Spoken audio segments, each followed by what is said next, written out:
So we must know sources of law. Sources of law पण एक तुम्हाला असा एक सेपरेट टॉपिक आहे ना, आय गेस, आहे का?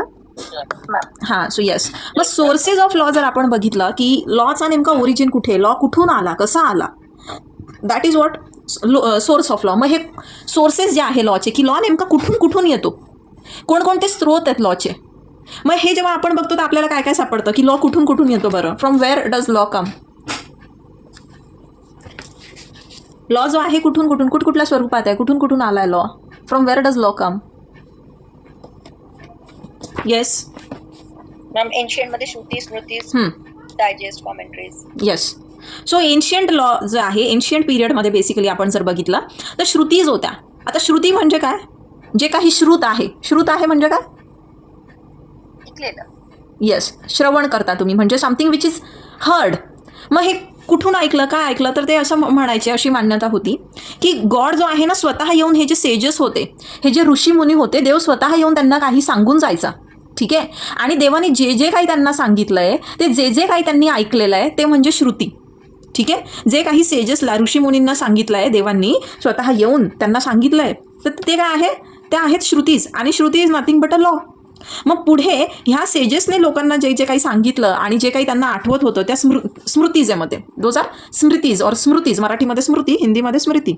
Then we know digest. मग यांना सगळं एक ठिकाणी कंपाईल करण्यात आलं, डायजेस्ट. आणि ह्या डायजेस्टवर मग कमेंट्रीज ज्या आहे, वेगवेगळ्या कमेंट्रीज पण पब्लिश झाल्या. बिकॉज जसं जसं जॉग्राफिकल हे चेंज होत होता, तसं तसं थोडेफार फरकाने त्याच्यातनं चेंजेस येत होते ह्या स्मृतीजमध्ये, डायजेस्टमध्ये. आणि मग त्याच्यावर कमेंट्रीज ज्या आहेत त्या पब्लिश झाल्या. ठीक आहे. सो हे झाले ancient sources. Then we see there were other sources also. दुसरे सोर्सेस काय लॉचे, कस्टम्स. ते कस्टम्स काय, कस्टमवर पण पूर्ण एक टॉपिक आहे ना. Yes, there is another topic. Custom म्हणजे काय, व्हॉट इज कस्टम? खूप लॉंग युसेज वरून जे काही परंपरा सुरू आहे आणि लॉ ही त्यांना एक्सेप्ट केली. ओके. सो कस्टम इज हां, not a controversy. Yes yes. So एखादी गोष्ट आफ्टर अ लॉंग प्रॅक्टिस, म्हणजे एखाद्या पर्टिक्युलर सोसायटीमध्ये एक विशिष्ट कंडक्ट, एक विशिष्ट बिहेवियर पॅटर्न, त्याला खूप, म्हणजे that is into practice for a long period and it is unquestioned. Okay, those are customs. Then we see precedents also.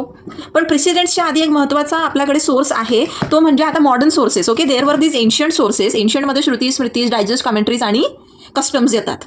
Now we have modern sources also. आणि ह्या मॉडर्न सोर्सेसमध्ये कुठले सोर्स येतात? We have legislations and precedents. ठीक आहे. आपल्याकडे काय आहे, लेजिस्लेशन्स आहे आणि प्रेसिडेंट्स आहे. आता लेजिस्लेशन म्हणजे काय, what do you understand by a legislation? Legislation म्हणजे काय बरं? Make law, command of king, Yes. Making law. Legislation म्हणजे There are two words. One is the legis and other is the latum. हां, Legis is law and latum is making law. Yes. So this basically it comes from two words. दोन Latin शब्दांमधून हा जो word आहे legislation येतो. आणि हे Latin words म्हणजे काय, there is legis and latum. Okay. So legis means what, लेजिसचा अर्थ होतो लॉ. आणि लॅटम म्हणजे काय, लॅटम मीन्स टू मेक. तर ही झाली याची एटिमॉलॉजी. ओके. सो एटिमॉलॉजिकली ह्या वर्डचा जर मिनिंग आपण बघितला तर legislation means to make laws और मेकिंग ऑफ द लॉ, त्याला आपण म्हणतो लेजिस्लेशन. ठीक आहे. मग हे लेजिस्लेशनचं काम कोण करतं बरं आता? Who does this work of legislation? Parliament. Parliament करतं. Okay, very good. Okay. Now आपण ह्या शब्दाची फोड बघितली. We have seen the etymology of this particular word because it is jurisprudence. तो डेफिनेटली वी मस्ट नो की वेगवेगळ्या त्या ठिकाणी ज्युरिस्टने, वेगवेगळ्या ज्युरिस्प्रुडन्सचे जे एक्सपर्ट्स होते त्यांनी काय म्हटलेलं आहे. तर साल्मंड काय म्हणतो की लेजिस्लेशन काय आहे? Salmond says legislation is the source of law. Okay, source of law आहे. आणि ह्या सोर्समध्ये काय आहे, देर इज, म्हणजे it is declaration of legal rules. Legislation एक असा सोर्स आहे लॉचा ज्याच्यामध्ये लीगल रूल्स जे आहे ते काय केलेले आहेत, डिक्लेअर केलेले आहेत. कोणी डिक्लेअर केलेले आहेत? What he says, legislation is the source of law which consist in the declaration of legal rules. आता हे लीगल रूल्स कोणी डिक्लेअर केले? तर हे एका कॉम्पिटंट ऑथॉरिटीने डिक्लेअर केले. काय म्हणतो Salmond? Salmond says legislation is the source of law which consist in the declaration of legal rules by a competent authority. मग आता कॉम्पिटंट अथॉरिटी कोण आहे बरं आपल्याकडे for legislation? Who is the competent authority? Parliament म्हणजेच आपलं legislature है ना. मग ते पार्लियामेंट असेल किंवा मग स्टेट लेजिस्लेचर असेल, तो स्टेट के लेवल पे जो सारे लॉ स्टेट बनाता है वहाँ पे स्टेट लेजिस्लेचर आ गया. एंड जो सारे सेंट्रल लॉज है जो पार्लियामेंट से आते हैं, तो वहाँ पर हमारा मतलब जो सेंट्रल के लॉज है वो पार्लियामेंट फ्रेम करता है. तो ये दोनों क्या हो गए हमारी कंट्री में, इन इंडिया, ये है कॉम्पिटेंट अथॉरिटी. ठीक है. अब ग्रे क्या कहता है, what does grey says. Grey काय म्हणतो की लेजिस्लेशन काय आहे, तो legislation is the formal utterances है, इनफॉर्मल नहीं है. इनफॉर्मल वे में तो हम किससे बात करते हैं. टू अटर मतलब क्या, अटरेंसेस मतलब क्या है, to utter means to speak, to say something, है ना. फॉर्मल अटरेंसेस मतलब ये ऐसी वैसी कोई बात नहीं इनफॉर्मल वे में कि एक फ्रेंड दूसरे फ्रेंड से बात कर रहा है. It is in a formal way. Okay, officially की गई कोई बात है. किसने की है ये बात, तो these are formal utterances of hmm, of the legislative organs of the society. तो सोसाइटी के जो लेजिस्लेटिव ऑर्गन्स है उनके जो फॉर्मल अटरेंसेस है, मतलब इन लेजिस्लेटिव ऑर्गन्स ने जो भी कुछ बात कही है फॉर्मल तरीके से, वो है लेजिस्लेशन. तो लेजिस्लेटिव ऑर्गन्स कौन है सोसाइटी के, again tell me. Legislative organs कुठले आहेत आपले,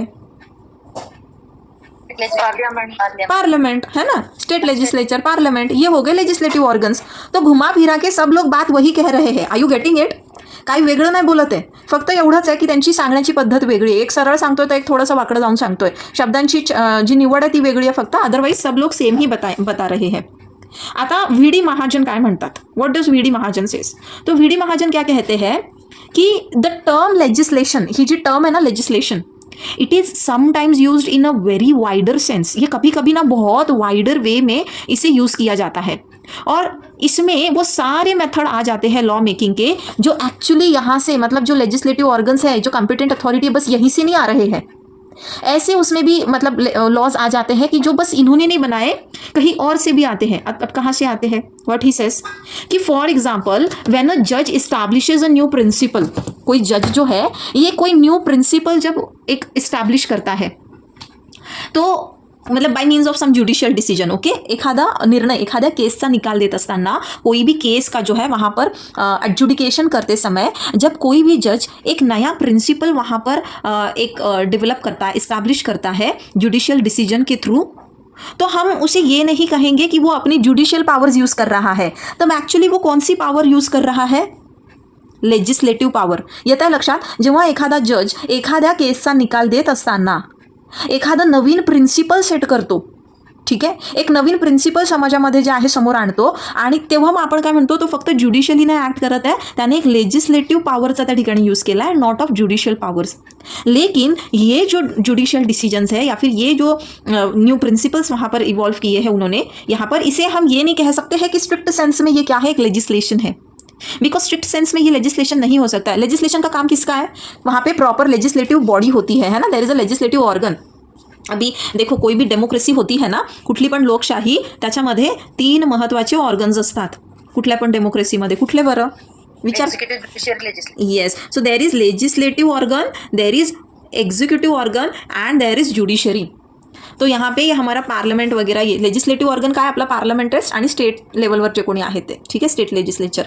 तो क्या इस दायरे में कहीं जुडिशरी बैठ रही है लेजिस्लेटिव ऑर्गन में, वो तो जुडिशरी तो क्या है यहाँ पर, जुडिशियल ऑर्गन है ना. तो स्ट्रिक्ट सेंस में जब कोई जज एक मतलब जो भी कोई ऐसा प्रिंसिपल सेट करता है, उसे स्ट्रिक्ट सेंस में हम लॉ नहीं कह सकते, law in the sense legislation नहीं कह सकते. ऐसा कौन कहते हैं, वी डी महाजन. तो यहाँ पर वी डी महाजन जो बात कर रहे हैं, इसी चीज़ को मैंने एक्सप्लेन करते वक्त मैंने सरला मुदगुल का केस बताया था आपको, है ना, रिमेंबर सरला मुदगुल की case. Yes, so what happened, Sarla Mudgal का जो केस था, यहाँ पर क्या हुआ था, इवन हेमा मालिनी का केस भी ऐसा ही है. ओके, तो क्या हुआ यहाँ पर, धर्मेंद्र जो था, धर्मेंद्र ऑलरेडी मैरिड था. मतलब इस केस का नहीं बता रही हूँ, इस केस में इस तरीके के इश्यूज थे, बट आपको समझ में आने के लिए या फिर आपको म्हणजे तुम्हाला लक्षात राहावं म्हणून लॉंग टर्ममध्ये. तो धर्मेंद्र जो आहे, धर्मेंद्र ऑलरेडी मैरिड होता है ना. धर्मेंद्रची ती बायको काय नाव आहे तिचं, समथिंग कौर, कोई पंजाबी है, अभी रिसेंटली काफ़ी न्यूज़ में भी थी वो. उसके बेटे की शादी हुई ना, देखा आप लोगों ने. काय म्हणता मॅम, वीना का, Veena, I don't know her name. Veena, Prakash, yes, Prakash Kaur, yes, Prakash Kaur उसकी वाइफ, ठीक है. अब धर्मेंद्र हिंदू, प्रकाश कौर हिंदू, ठीक है. सिख है मतलब वैसे ये लोग, बट सिख लोगों को हिंदू में हिंदू की कैटेगरी में इंक्लूड किया है, सिख बुद्धिस्ट इन लोगों को, जैन लोगों को। तो अब धर्मेंद्र का मूवी के सेट पर हो गया हेमा मालिनी से उनका इमोशनल बॉन्डिंग हो गया। They were having an affair. तो Dharmendra wanted to marry Hema Malini. अब प्रकाश कौर तो डिवोर्स दे नहीं रही, तो धर्मेंद्र ने क्या किया, क्योंकि उसे हेमा मालिनी से शादी करनी थी, तो हिंदू लॉ जो है, ओके, हमारा हिंदू लॉ जो है, हिंदू लॉ आपकी पहली पत्नी जिंदा होते हुए और आपकी पहली पत्नी से आपने डिवोर्स नहीं लिया है, ऐसे टाइम पर आपको सेकंड मैरिज नहीं अलाउ करता है। उसे क्या कर दिया है, ऑफेंस की कैटेगरी में डाला है। कौन सा ऑफेंस है वो, बाइगेमी, ठीक है।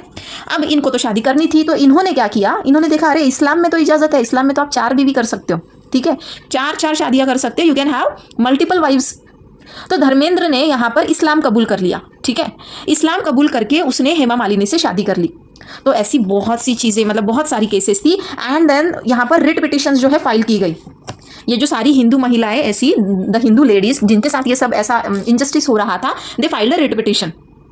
तब सुप्रीम कोर्ट ने एक डिसीजन दिया कि जो कोई हिंदू पर्सन या फिर कोई भी और धर्म का पर्सन अगर किसी और रिलीजन में कन्वर्ट करता है just to avoid the consequences जो उसे हिंदू धर्म में रहते हुए होते, मतलब शादी वगैरह करने के लिए उसे बस अगर शादी करनी, sorry, if he wants to get married to someone else, उसे एक साथ मल्टीपल वाइफ्स वहाँ पे रखनी है, इसलिए अगर वो कन्वर्ट कर रहा है तो ऐसा कन्वर्जन जो है ये क्या रहेगा, मतलब वो वॉइड रहेगा।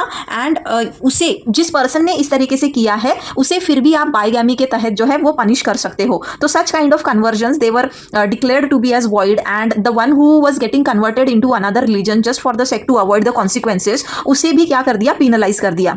तो इस केस के थ्रू देखो, ऐसा अब कोई लॉ था क्या, वॉज देयर एनी लॉ, असा कुठला एखादा कायदा होता जो आपल्याला सांगत होता की अरे तुम्ही हिंदू आहात आणि हिंदू असून तुम्ही इस्लाम धर्म कबूल केला फक्त आणखीन त्या ठिकाणी 2-4 बायका करण्यासाठी, तर त्या ठिकाणी अशा पद्धतीचं कन्वर्जन जे आहे ते वॉइड असणार आहे आणि तरी तुम्हाला शिक्षा होणार हिंदू लॉच्या अंतर्गतच। No, there was no such law speaking upon that particular matter. लेकिन कोर्ट ने यहाँ पर इस जजमेंट के थ्रू एक लॉ सेट केला आणि तिथून पुढे यहाँ से, मतलब इस केस के बाद जो भी इस तरीके के कन्वर्जन हुए तो कोर्ट ने उन्हें पिनलाइज भी कर दिया। मतलब यहाँ पे जुडिशरी ने क्या काम किया, कहीं ना कहीं एक न्यू प्रिंसिपल सेट किया है, एंड एक लॉ की तरह ही, मतलब वो जो न्यू प्रिंसिपल सेट हुआ है उसे लॉ की तरह ही मान्यता मिली देश में। येतं लक्षात?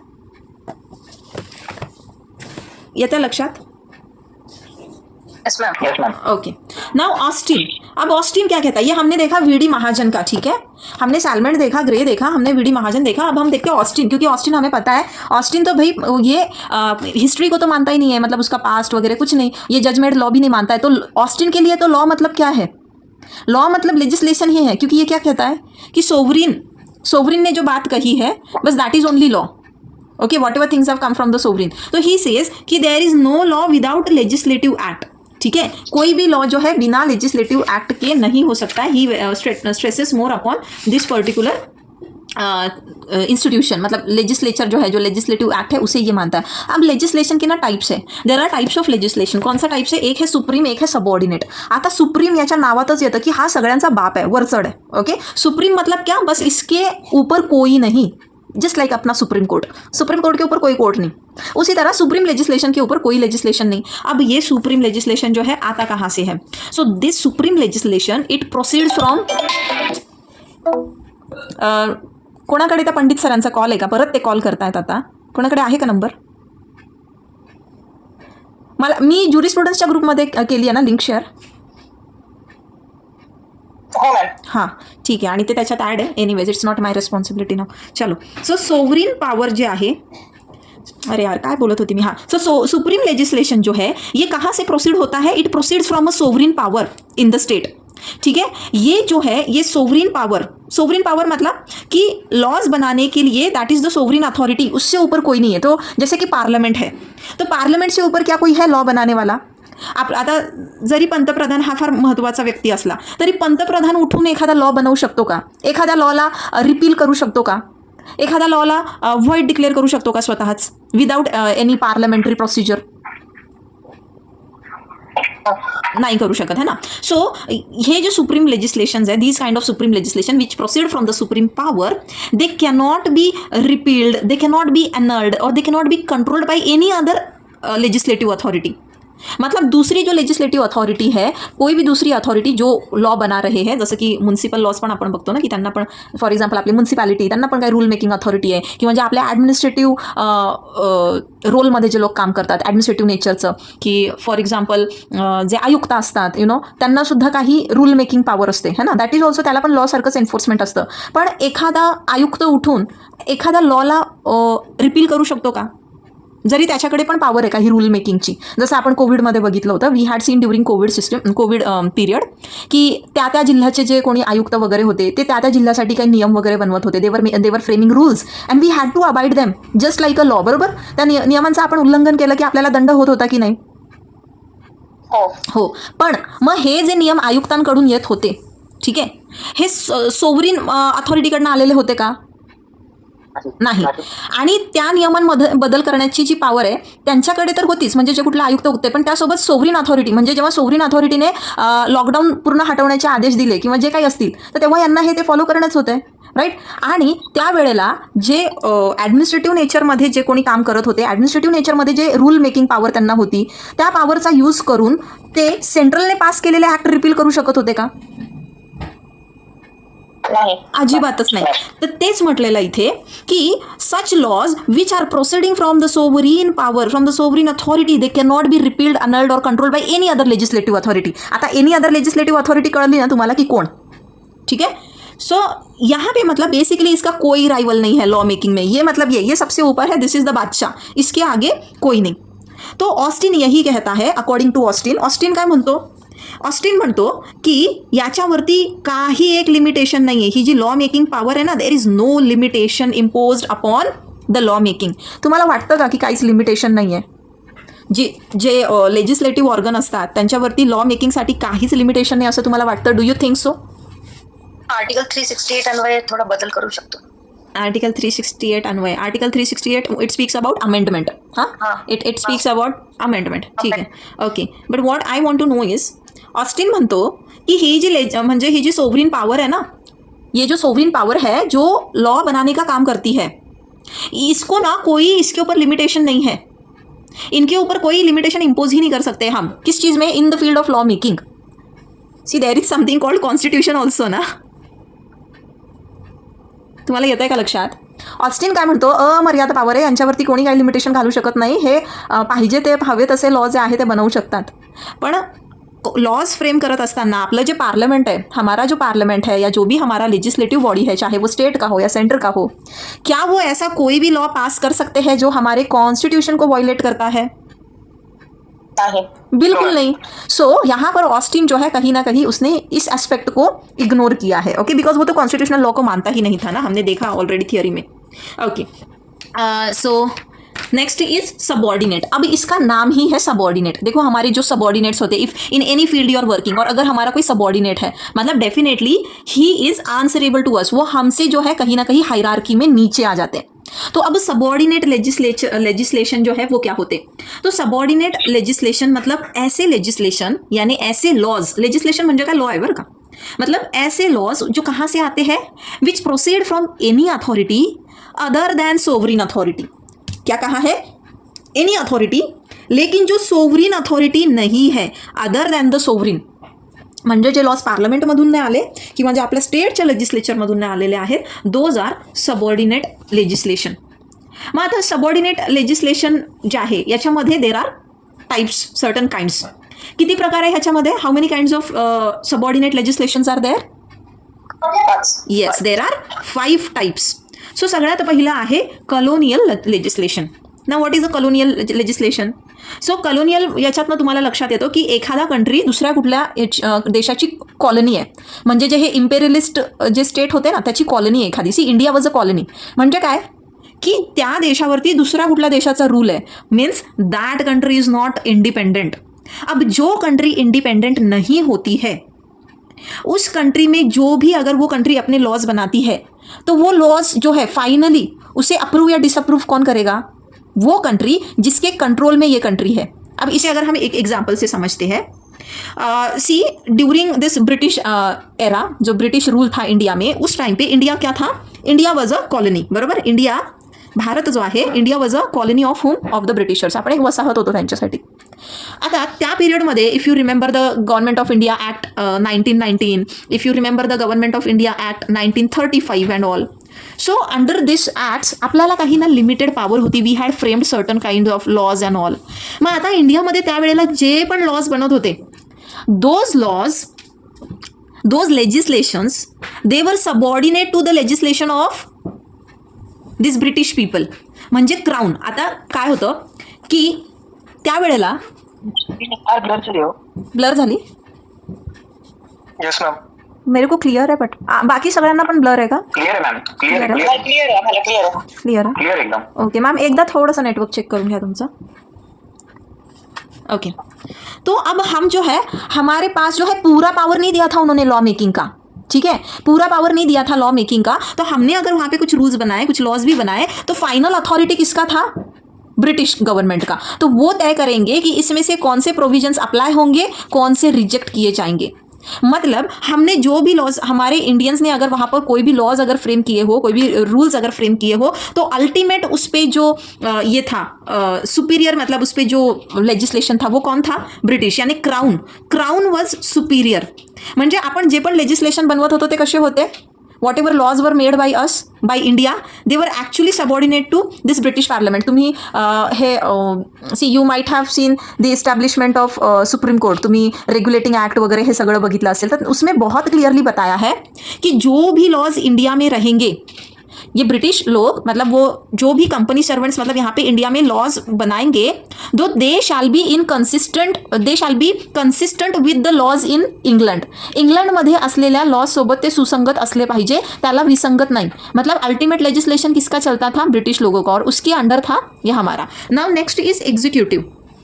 तो एग्जीक्यूटिव मतलब क्या है? एग्जीक्यूटिव लेजिस्लेशन की जो देखो मेन फंक्शन क्या है एग्जीक्यूटिव का?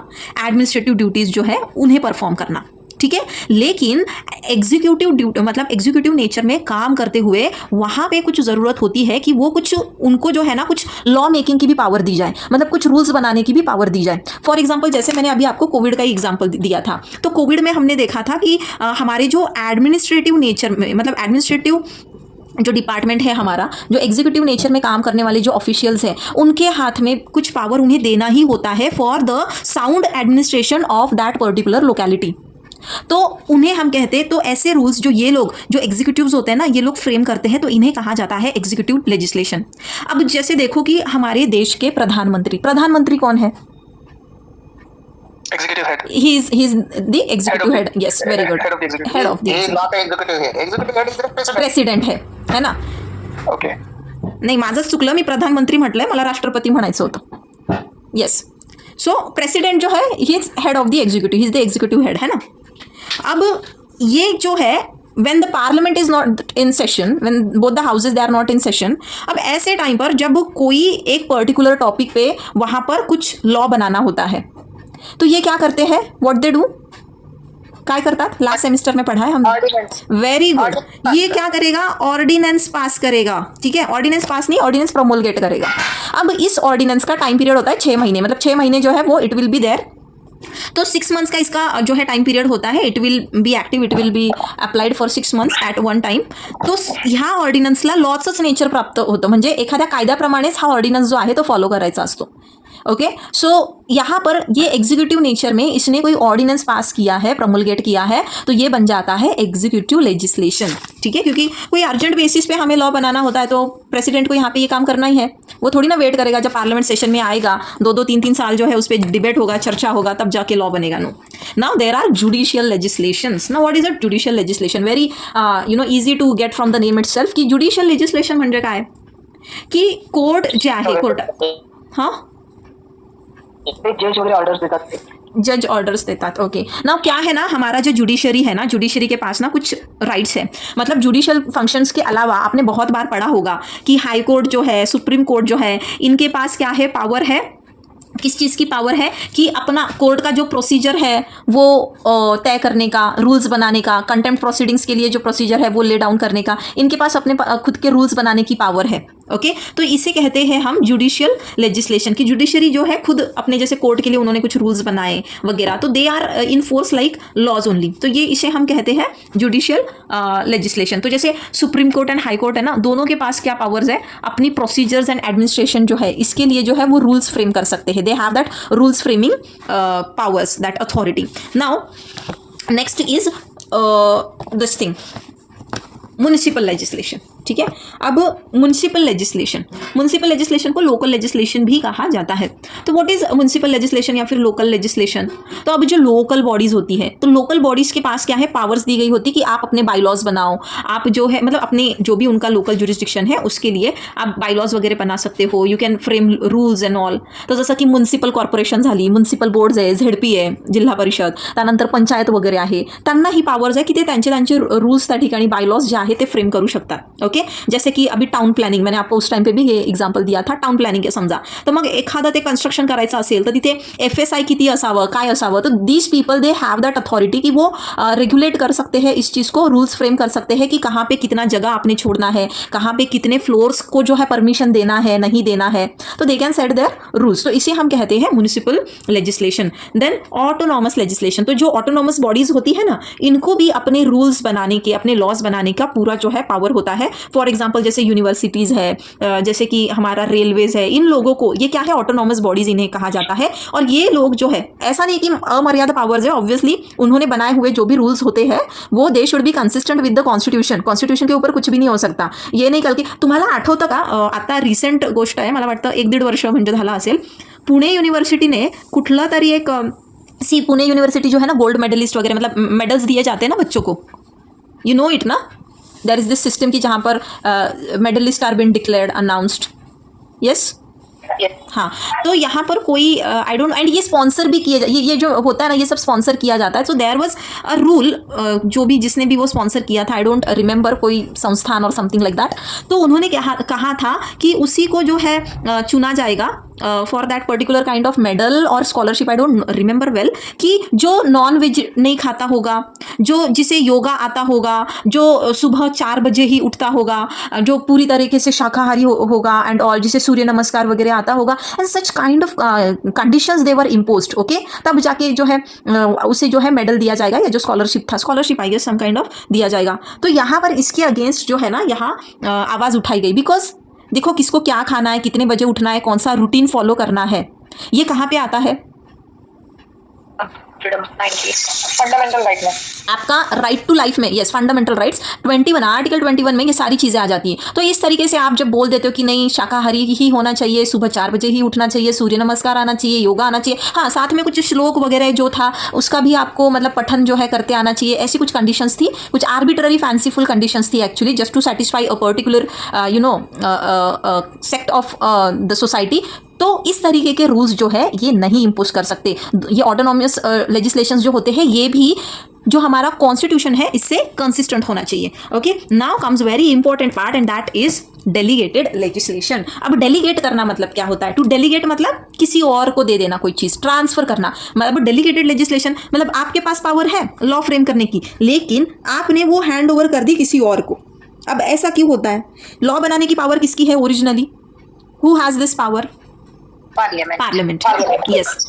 लेकिन you know there are like म्हणजे असं म्हटलं जातं, see from the year 1973 to 1977 in 5 सालों में यू नो सम 500 कुछ लॉज जो है वो आए थे लेजिस्लेटिव बॉडी से, ठीक है, मतलब जो हमारा पार्लियामेंट वगैरह है इनसे, एंड 25,000 के ऊपर जो लॉज आए वो थे डेलीगेटेड लेजिस्लेशन। मतलब लॉ मेकिंग की पावर किसी और को दी जाती है कि भैया आप बनाओ लॉज। तो ये कब होता है एंड क्यों होता है बेसिकली? नाउ सी, हमारा जो लेजिस्लेचर है, you know the legislative organ, वो क्या है? पार्लियामेंट। अब पार्लियामेंट क्या साल के पूरे 365 दिन जो है क्या वो सेशन में होता है? नहीं है ना? नो। द सोसाइटी जो है, सोसाइटी वो कंटिन्यूसली ग्रो कर रही है. जैसे सोसाइटी ग्रो करती है तो सोसाइटी की नीड्स, उनकी डिमांड्स ग्रो होती है. एंड वहाँ पर मतलब बदलते हुए सर्कमस्टांसेस को सूट होने के लिए कुछ नए लॉज की ज़रूरत होती है. मतलब ज़रूरत तो 365 दिन है, बट ये सेशन में होता नहीं है साल के 365 दिन. अब अगर ये बैठ भी जाए साल के 365 दिन, suppose 365 days throughout the year, if these people even they are available in the house, still subject matter इतना है, सब्जेक्ट्स की कॉम्प्लेक्सिटी इतनी है. क्योंकि मॉडर्न एज में क्या हुआ है ना, अभी मॉडर्न एज में स्टेट की रिस्पॉन्सिबिलिटी बहुत बढ़ गई है ना. स्टेट का रिस्पॉन्सिबिलिटी बस पहले की तरह नहीं था कि राजा का धर्म क्या था, प्रजा को प्रोटेक्ट करना है, बस इतना. अपनी टेरिटरी बढ़ाओ और अपनी टेरिटरी को और अपनी प्रजा को बचाओ, इतना ही था. मॉडर्न एज में the government is the government का role has become multifarious. An number of task, education provide करना है, ट्रांसपोर्ट फैसिलिटीज़ देनी है, एम्प्लॉयमेंट देखना है, इंफ्रास्ट्रक्चर सुधारना है, इंटरनेशनल रिलेशंस को भी देखना है, देन हेल्थ रिलेटेड जो भी चीज़ें करनी है, कुछ अदर फैसिलिटीज़ है. तो इतना सब करते हुए इन लोगों के पास जो है इतना टाइम नहीं है कि ये लॉज बनाए. अब इनका प्राइमरी टास्क है वो, लेकिन सब्जेक्ट मैटर भी इतने कॉम्प्लेक्स आ रहे हैं. फॉर एग्जांपल जैसे अभी कोई अगर नार्कोटिक ड्रग्स का एक्ट है, या फिर आप मान लो कोई ऐसा कोई केमिकल्स वगैरह से रिलेटेड कोई पर्टिकुलर लेजिस्लेशन है, उसे रेगुलेट करना है, या फिर स्पेस से रिलेटेड स्पेस के लिए जो भी कुछ लॉज वगैरह है. अब ये सब्जेक्ट आप अपने आप में देखो, if there is a act like MTP, medical termination of pregnancy. अब मेडिकल टर्मिनेशन ऑफ प्रेगनेंसी के सब्जेक्ट मैटर में आखिरकार मतलब हमारे जो मेंबर ऑफ पार्लियामेंट ये कौन है? After all they are politicians. ये पॉलिटिशियंस चाहे भले बहुत अच्छे हो, क्या इनके पास हर फील्ड का नॉलेज हो सकता है? इज इट पॉसिबल कि इनके पास हर एक फील्ड का अच्छा खासा नॉलेज हो इस लेवल का कि वो उस पर लॉ बना ले? ऑब्वियसली नॉट, है ना. It's just not possible. मतलब किसी भी ह्यूमन बीइंग के लिए पॉसिबल नहीं है कि आप इतने सारे सब्जेक्ट मैटर में आप एक्सपर्ट हो. तो यहाँ पर चाहिए उस फील्ड का ही एक्सपर्ट. तो ऐसे टाइम पर लॉज जो है, मतलब ये लॉ मेकिंग का जो काम है ना, ये डेलीगेट किया जाता है. तो अब जैसे कि मेडिकल टर्मिनेशन ऑफ प्रेगनेंसी जैसा एक्ट है, अभी रिसेंटली इसमें एक अमेंडमेंट वगैरह भी हुआ है. तो जब ये चीज़ें करनी होती है, अब ऐसे चीज़ के लिए चाहिए कोई मेडिकल प्रैक्टिशनर, है ना. साथ ही बस मेडिकल प्रैक्टिशनर नहीं, ऐसा मेडिकल प्रैक्टिशनर कि जो who is a gynaecologist actually, मतलब जिसे उस फील्ड का, मेडिकल फील्ड के उस पर्टिकुलर ब्रांच का नॉलेज है. तो इसलिए ये लोग क्या करेंगे कि ऐसे किसी एक्सपर्ट्स को बुला के ये बस एक आउटलाइन दे देंगे कि देखो हमारा ये दिस इज आवर एजेंडा. एक आउटलाइन दे देंगे कि देखो क्या करना है, कि जो मेडिकल टर्मिनेशन हो रहा है ना प्रेगनेंसी का, तो इसका जो विंडो है हमें बढ़ाना है, तो आप बताओ कितना बढ़ा सकते हो. And then these experts they will deal on it and they just ये आउटलाइन देंगे. और ये डिटेल्स, जो माइन्यूट डिटेल्स, जो सारी माइनर डिटेल्स भरने होते हैं, ये एक्सपर्ट्स करेंगे. एंड इसलिए डेलीगेटेड लेजिस्लेशन आज के डेट में बहुत ज़्यादा बढ़ गया है. 90% of the legislation in today's date it comes from this delegated form and not from this supreme, मतलब जो सोवरिन अथॉरिटी है वहाँ से नहीं. तो जैसे कि atomic energy, nuclear energy, drugs है, MTP है, इन सब पे लॉ बनाना है तो डेलीगेटेड लेजिस्लेशन ये बेस्ट वहाँ पर ऑप्शन है. ओके, समझ लाए delegated legislation. Okay, now next what we are going to see is okay, so we'll see. एकच मिनिट. क्या ना टेक्स्ट बुक में बहुत सारा है जितना आपको ज़रूरत भी नहीं होती है. एकच मिनिट फक्त. हाँ, चलो हम देखते हैं एडवांटेजेस क्या है. एडवांटेजेस क्या है यस, कोण बोलत आहे? हां, काय म्हणताय डॉक्टर? मॅम ते डेलिगेटेड लेजिस्लेशनवर एक शॉर्ट नोट आली एक्झामला. तर मी आता तुम्ही सांगितलं एवढं सगळं लिहायचं ना, त्याच्यात केस लॉ वगैरे आहे का काय? अच्छा, केस लॉ डेलिगेटेड लेजिस्लेशनसाठी तुम्ही केस स्टडी टाका. केस लॉपेक्षा केस स्टडीमध्ये काय येईल? See, case law is a different thing and case study is different thing. तर केस स्टडीमध्ये तुम्ही आता जर आपलं कोविड सिच्युएशन झाली ना, जे पॅन्डेमिक झालं, हां, तर त्या सिच्युएशनमध्ये आपला जो एपिडेमिक्स ॲक्ट आहे, there is this epidemics act, फक्त 8 सेक्शन आहे ह्या ॲक्टमध्ये. मग तिथे पॉवर डेलिगेट करण्यात आली त्या जिल्ह्याचे जे आयुक्त होते त्यांना पॉवर डेलिगेट करण्यात आली की तुम्हाला तुमच्या लोकॅलिटीनुसार जे काही नियम त्या ठिकाणी बनवायचे आणि लावायचे, you are free to do that. Okay, ही केस स्टडी एक टाकू शकतात. देन डेलिगेटेड लेजिस्लेशनमध्ये you can put this case study also. MTPचा जो ॲक्ट आहे, मेडिकल टर्मिनेशन ऑफ प्रेग्नन्सी, हा पण जो ॲक्ट आहे, this has come from where? Delegation. And you mentioned there कि MPs La that is not possible कि they'll possess such kind of medical knowledge on that particular subject.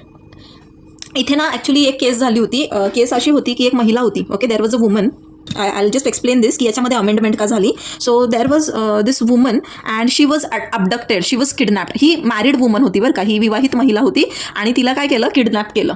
ठीक आहे, तिला kidnap केलं एका टोळक्याने, गुंडांचं टोळकं होतं ते. सो देर वॉज दिस गँग अँड दे रेप्ड हर. नाव they raped her like it was a गँग. Okay, so everyone exploited her.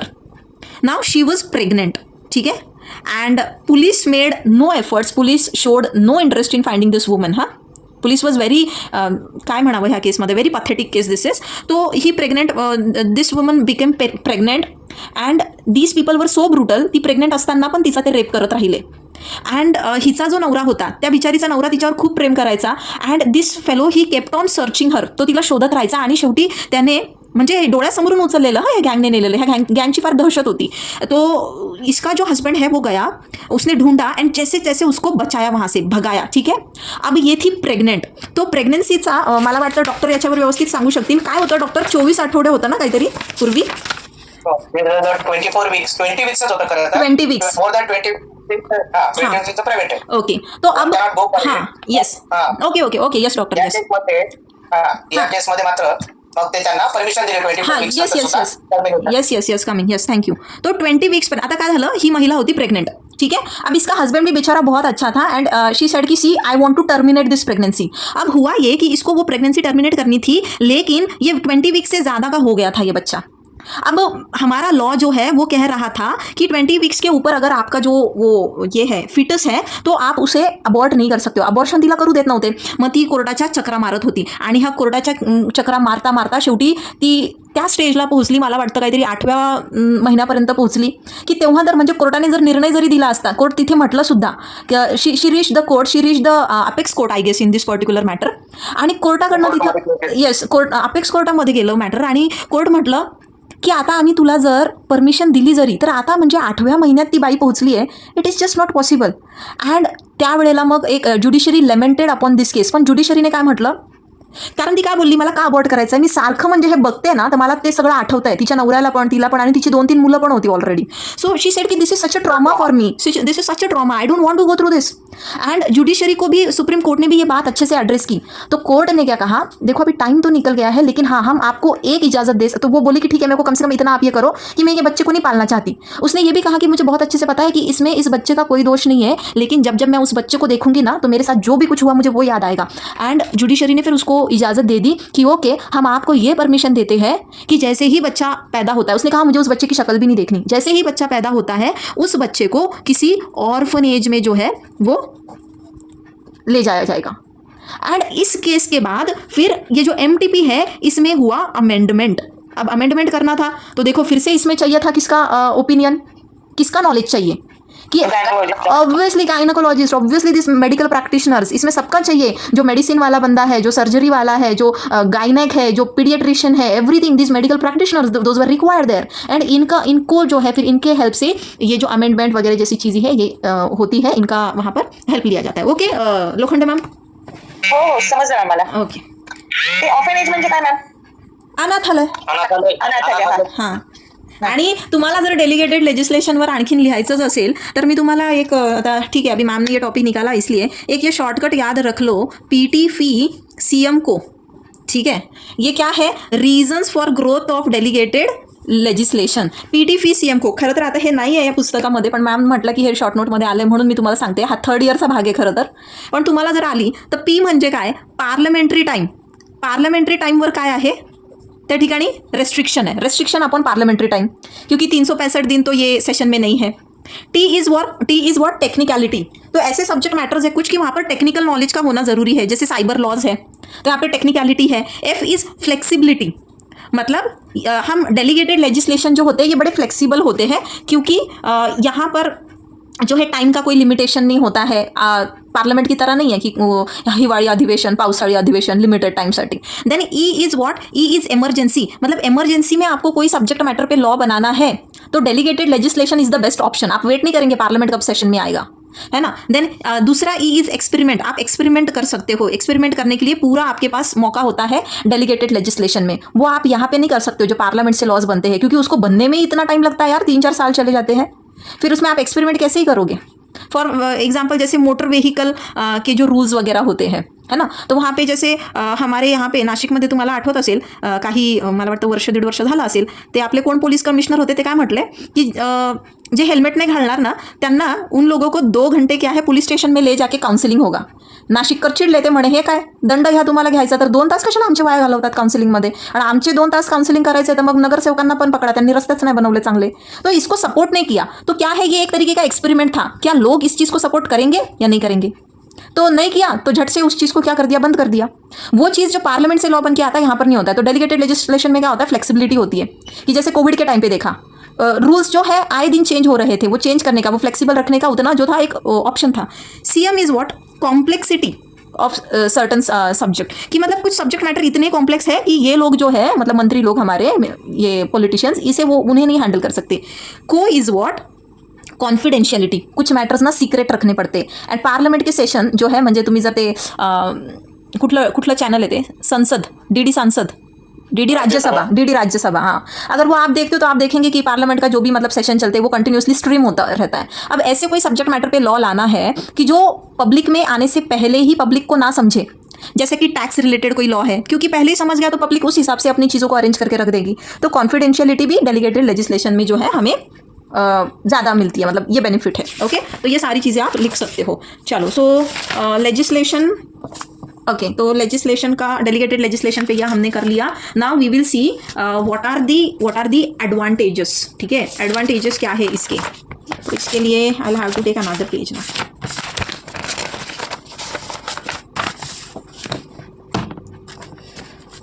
Okay, so what are the advantages of legislation over किस पे एडवांटेजेस देख रहे हैं हम, प्रेसिडेंट. जो प्रेसिडेंट होते हैं, प्रेसिडेंट मतलब जो जज मेड लॉ जिसे कहते हैं हम, तो किसके ऊपर देख रहे हैं हम, लेजिस्लेशन का जो एडवांटेज किसके ऊपर, प्रेसिडेंट. मतलब प्रेसिडेंट से बेहतर डेलीगेटेड लेजिस्लेशन कैसे हो सकता है. तो सबसे पहले अब्रोगेटिव पावर. अब्रोगेटिव पावर मतलब क्या होता है, टू अब्रोगेट मीन्स आर्टिकल 370 हमने अब्रोगेट कर दिया, हटा देना किसी चीज को. Yes, to abrogate. Okay, so ये अब्रोगेटिव पावर जो है, तो डेलीगेटेड, नॉट डेलीगेटेड लेजिस्लेशन की बात कर रहे हैं हम, नॉट सिंपली डेलीगेटेड. हमने लेजिस्लेशन के तरीके देखे, तरीके खत्म हो गए अभी. अब हम देख रहे हैं कि लेजिस्लेशन जो है ये किस तरीके से बेहतर है प्रेसिडेंट से. तो जो लेजिस्लेशन होते हैं इनके पास अब्रोगेटिव पावर होती है. म्हणजे हे काय करू शकतात, ये मॉडिफाई कर सकते हैं किसी लॉ को, है ना, जो ऑलरेडी कोई लॉ है उसे मॉडिफाई कर सकते हैं. फिर जैसे कि एग्जाम्पल के तौर पर हम लेते हैं कंज्यूमर प्रोटेक्शन एक्ट. ठीक है, तो कंज्यूमर प्रोटेक्शन एक्ट जो है, ज्याला कोपरा पण म्हणतात, 2019 का, तो पहला एक एक्ट था. तो उस एक्ट को जो है रिपील कर दिया. वेटा, रिपील भी है इसमें, मॉडिफाई करना, रिपील करना, ये पावर होती है लेजिस्लेशन के पास. ये पावर प्रेसिडेंट्स में नहीं है. मतलब जज कड़े ही पावर है क्या जज किसी ऑलरेडी एग्जिस्टिंग लॉ को मॉडिफाई या रिपील कर सकता है? नहीं, वो बस इंटरप्रेट कर सकता है एक नए तरीके से, बट वो मॉडिफाई या रिपील नहीं कर सकता है. तो जैसे कि हमारा consumer protection act I guess 1986 का एक एक्ट होता. इस एक्ट को कंज्यूमर प्रोटेक्शन एक्ट 2019 ने क्या कर दिया, रिपील कर दिया. क्यों? क्योंकि हमें इसमें नई चीज़ें चाहिए थी, जैसे कि ई कॉमर्स वगैरह जो है, ई कॉमर्स को ये पुराना वाला जो एक्ट था ये नहीं कवर कर रहा था, and we needed provisions for that. Okay, बहुत ई फ्रॉड वगैरह ये चीज़ें हो रही थी, दैट्स व्हाई. तो अब्रोगेटिव पावर है नंबर 1. तो जो प्रेसिडेंट है, प्रेसिडेंट किसी एग्जिस्टिंग लॉ को चेंज कर सकता है.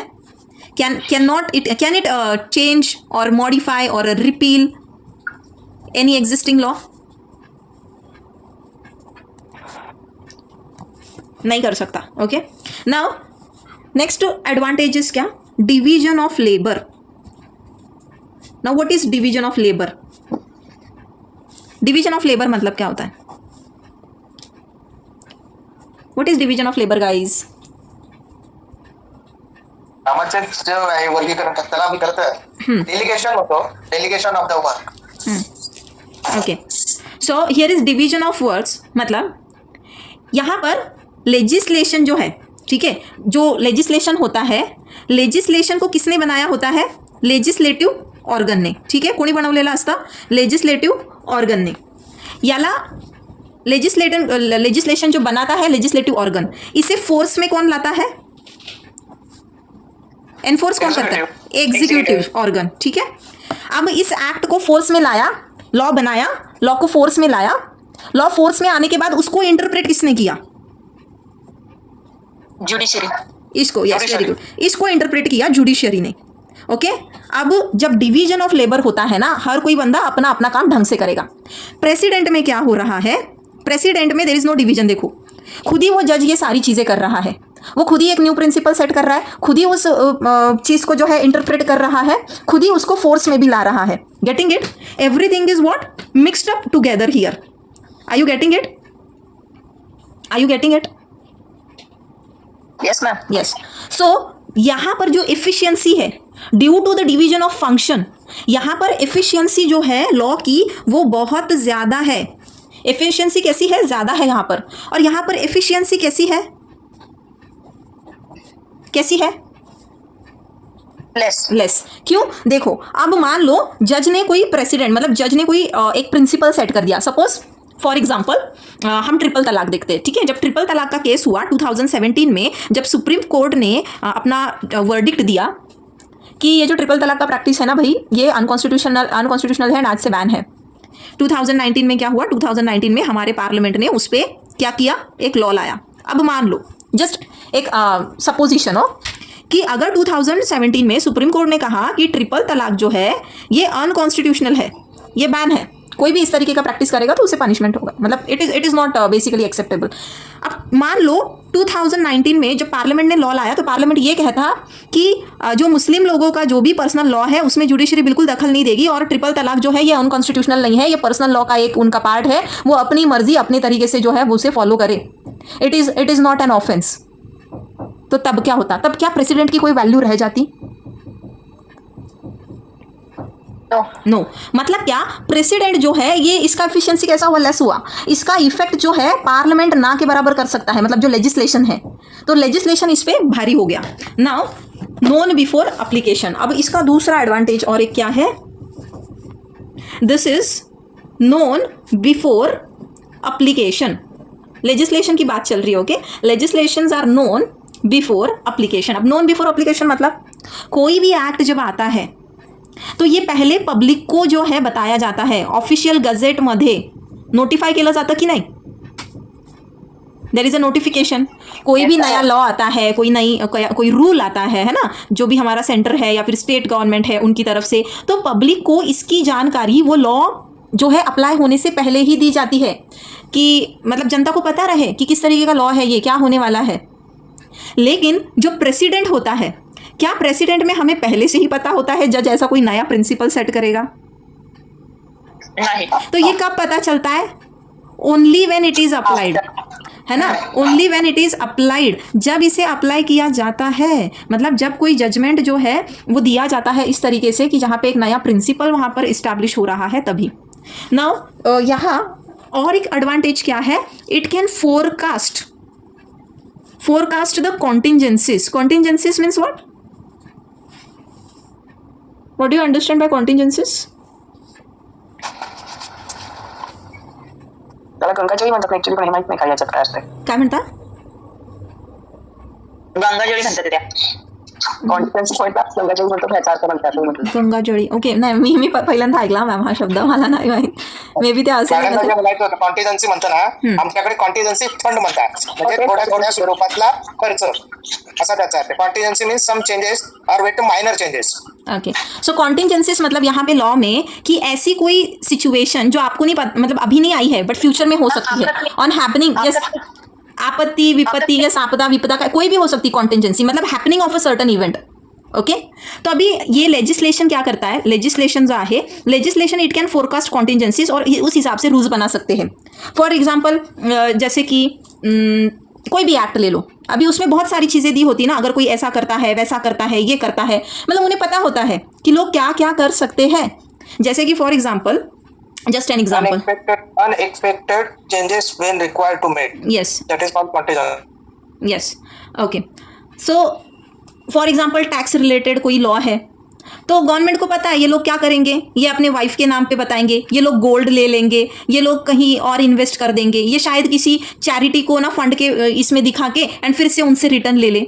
तो उन्हें पता है ये चीज़ें हो सकती है, तो उन्होंने इसलिए इसके ऊपर भी जो है रूल्स लगा दिए हैं कि कोई अगर ऐसे करता है तो अगर उसकी वाइफ के भी नाम पे है तो इतना इतना हो सकता है। किसी के पास गोल्ड भी है तो आप गोल्ड कितना रख सकते हो, उस पर भी लिमिट्स लगा के रखिए। आप चैरिटी को अगर दे रहे हो तो चैरिटी का भी पूरा हिसाब किताब वहाँ पे रखा गया है, एंड चैरिटी के भी कुछ there are certain kind of categories कि आप उन्हीं को दे सकते हो। ऐसे नहीं कि आप उठ के किसी को भी दे दिया, वरना आप ही लोग मतलब वही लोग क्या करेंगे, किसी और के नाम से चैरिटी दिखाएंगे कि हाँ हमने इसको जो है डोनेट किया, एक्चुअली डोनेशन घर में ही रहा। सो डेडिकेटेड लॉच्या संदर्भात सांगतायत का? नाही सर, फोरकास्ट कॉन्टिंजन्सीज की भविष्यात होणारे काही जे काही अशा गोष्टी आहे त्याचा सुद्धा अंदाज घेऊन लेजिस्लेशनमध्ये तशी तरतूद केलेली असते. ते पैसे बाजूला ठेवले जातात ना मॅडम गव्हर्नमेंटकडनं, इमर्जन्सी मग काढले जातात असं काहीतरी.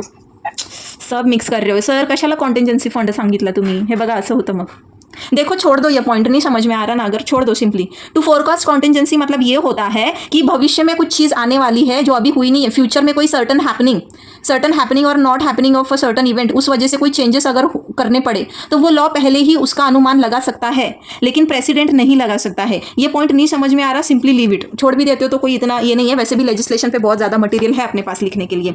ठीक है. And last point is superiority.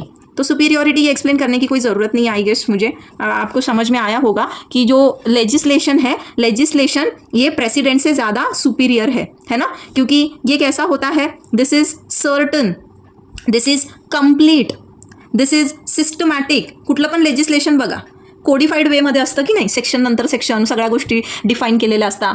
Judgement through जे एखादा लॉ त्या ठिकाणी इस्टॅब्लिश होतो तो असा असतो का? Is it like this?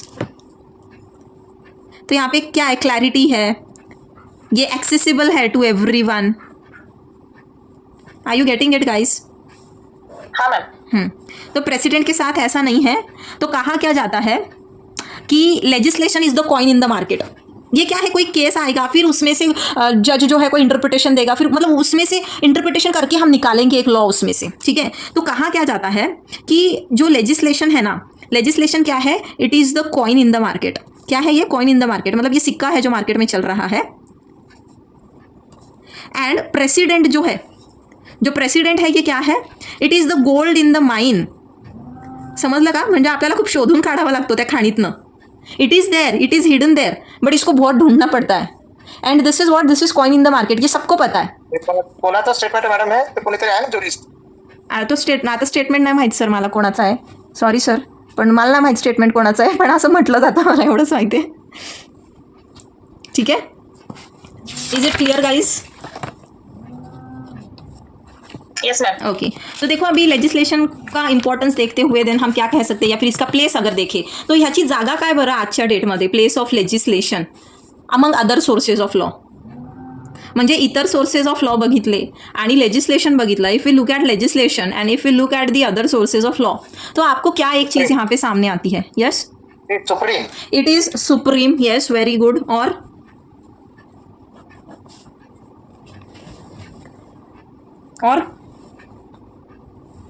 Systematic clear आहे. ओके, सिस्टमॅटिक है, क्लियर है, वगैरह वगैरह. और क्या समझ में आ रहा है? It is the pure, this is the आपण त्याला म्हणतो सगळ्यात चांगला. Okay, it is the best form of law और it is the best source of law. Okay, best source of law. ठीक है.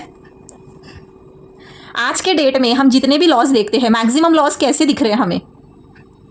कंझ्युमर प्रोटेक्शन ॲक्ट बघा तुम्ही, नाहीतर मग तुम्ही हमा बघा, नाहीतर तुम्ही कॉन्ट्रॅक्ट बघा, नाहीतर तुम्ही IPC बघा, नाहीतर कुठलाही लॉ घ्या. कोडिफाईड आहे, ठीक आहे, बट काय म्हणायचं आहे मला, जनरल बिल ऑफ पीपलच्या बेनिफिटसाठी आहे. अरे सिव्हिलाइज्ड कंट्रीजमध्ये, कुठलं पण सिव्हिलाइज्ड कंट्रीजमध्ये लेजिस्लेशन जे आहे हे डॉमिनंट आहे. This is the dominant form of किंवा डॉमिनंट लॉ मेकिंग फोर्स. ये क्या है? लेजिस्लेशन डॉमिनंट है ना. Are you getting it? One can say it is a primary source of the law. No sir, we cannot say primary or secondary like that, because primary source of law जर आपण पाहायला गेलं then again we'll have to go back in the history and customs वगैरे ते सगळं तिथून येतं. So we cannot say primary, we'll say की लेजिस्लेशन बेस म्हणून दुसरा जो काही लॉ करायचा आहे तो करता येईल, त्याला हे करून नाही करता येणार. Yes. त्याच्या विरोधात कुठलाही करता येणार. हाँ, तो म्हणजे आता मैक्सिमम लॉज जो है, क्योंकि सारे सब्जेक्ट मैटर देखो, अभी साइबर क्राइम जैसा अगर कोई सब्जेक्ट मैटर है, क्या हम साइबर क्राइम के लिए अभी कस्टम्स में देखेंगे कि इस पे लॉ क्या होना चाहिए? सायबर क्राईम सारख्या क्राईमला वी वोंट सी ना कि मतलब हम कस्टम्स या फिर श्रुति स्मृतिस नहीं देखेंगे, हम एक नया लेजिस्लेशन बनाएंगे कि हाँ ऐसा ऐसा ऐसा होना चाहिए, ठीक है। तो आज के ज़माने के जो सब्जेक्ट मैटर है, आज के ज़माने की जो नीड्स है, तो इस पे जो लॉ मतलब जो नीड है फॉर लॉ, तो वो कहाँ से फुलफिल होती है? वो लेजिस्लेशन से ही फुलफिल होती है मोस्ट ऑफ द टाइम्स। सो ये जो है एक डोमिनेंट लॉ मेकिंग फोर्स है एंड सारी जितनी भी सिविलाइज्ड कंट्रीज है, मतलब 19th सेंचुरी से अगर हम देखते हैं up to 18th century customs traditions and ये वो सारी चीज़ें चल रही थी, but 19th century onwards what has happened, क्योंकि चीज़ें बदल गई है ना। यस, इतना सारा मतलब यस इंडस्ट्रियल रिवॉल्यूशन हुआ। हेगलची जी थेरी आहे ही इथं लागू पडते ना। Yes yes exactly. तो वही चीज़ को अप्लाई करते हुए legislation is the best source of law and it is the dominant law making force. And जो आज के डेट में अगर हम देखते हैं, मतलब हम रास्ते से अगर चल भी रहे हैं, even if we are walking on the road, तो हमारा ये जो बिहेवियर है ये भी लॉ ने गवर्न किया हुआ है, ये भी किसी स्टैट्यूट से गवर्न होता है, बरोबर। उजव्या बाजूने चालायचंय ते सांगितलंय ना। येस, मग तेच म्हणते, अगदी रस्त्याने जरी चालायचं आहे ना आज, म्हणजे रस्त्याने चालणं is such a basic thing और सच अ नॉर्मल ॲक्टिव्हिटी, जे आपल्या पूर्वजांना त्यांनी विचारही केला नसेल की याच्यावर पण हे सुद्धा कायद्यामध्ये दिलेलं असेल, याच्यावर पण रूल्स बनतील। तो ऐसी बेसिक एक्टिविटी जो है इसके ऊपर भी जो है मतलब स्टैट्यूट ने इसे रेगुलेट कर रखा है। आप रास्ते से कैसे चलेंगे, कैसे दौड़ेंगे, आप क्या कहेंगे क्या नहीं कहेंगे, everything is governed by law. And these laws, where are these laws coming from? तो they are coming from the statutes, they are coming from the legislation. And इसलिए देयरफॉर कंक्लूजन ये है हमारा कि लेजिस्लेशन जो है ये most important source of law है आज के डेट में, ठीक है। And here we end up with the legislation module. Is it clear guys? Yes ma'am. बहुत थका देता है हाँ ये जूरिस्प्रूडेंस, इंटरेस्टिंग है बट इट्स जस्ट दैट कि वेरी लेंथी।